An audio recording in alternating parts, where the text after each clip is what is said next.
हेडलाईन्सचे प्रायोजक आहे NBC bearings, लांब पळण्यासाठी।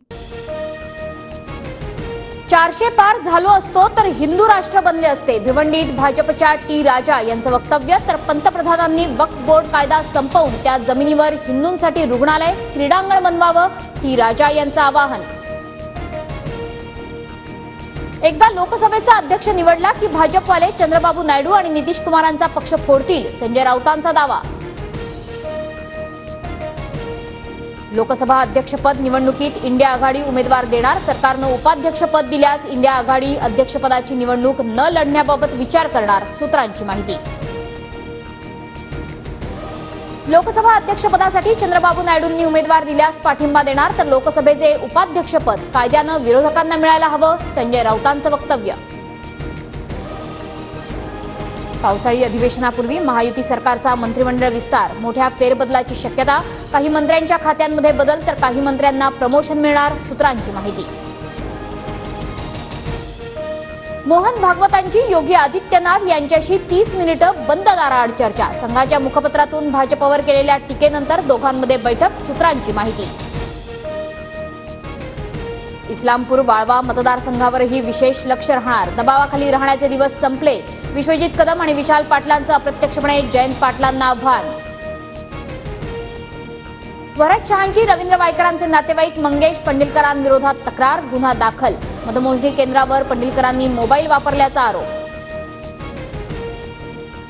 ईव्हीएमशी छेडछाड करण्याची परवानगी नाही, वायकरांच्या नातेवाईकाविरोधातील तक्रारीनंतर राहुल गांधींकडून एलॉन मस्क यांचं ट्विट रिट्वीट। वायकर, तुम्ही निवडणुकीत विजयी झालात असं तुम्हाला वाटतं का? भरत शहांनी वायकरांवर केलेल्या आरोपानंतर सुषमा अंधारेंचे ट्विट। शरद पवार ऍक्शन मोडमध्ये, पवार गट इच्छुक असलेल्या विधानसभेच्या जागांची माहिती मागवणार, मतदारसंघनिहाय माहिती मिळाल्यानंतर महाविकास आघाडीची एकत्र बैठक होणार।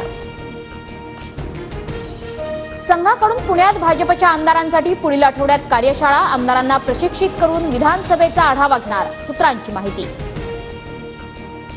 जालन्यात उपोषण करणाऱ्या लक्ष्मण हाकेंची प्रकृती खालावली, वडीगोद्रीमधील उपोषणस्थळी हाकेंवर उपचार, ओबीसी आरक्षणाला धक्का लागणार नाही याची लेखी हमी देण्याची मागणी।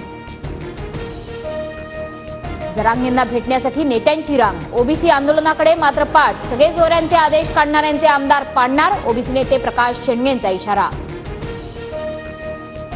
परत येण्यासाठी उत्सुक असणाऱ्या आमदारांची संख्या मोठी, शरद पवार आणि जयंत पाटील योग्य तो निर्णय घेतील, अमोल कोल्हेंचं वक्तव्य।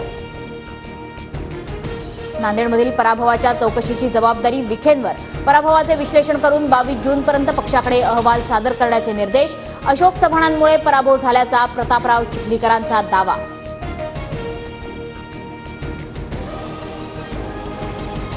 हेडलाईन्सचे प्रायोजक आहे एनबीसी बेरिंग्स, लांब पळण्यासाठी।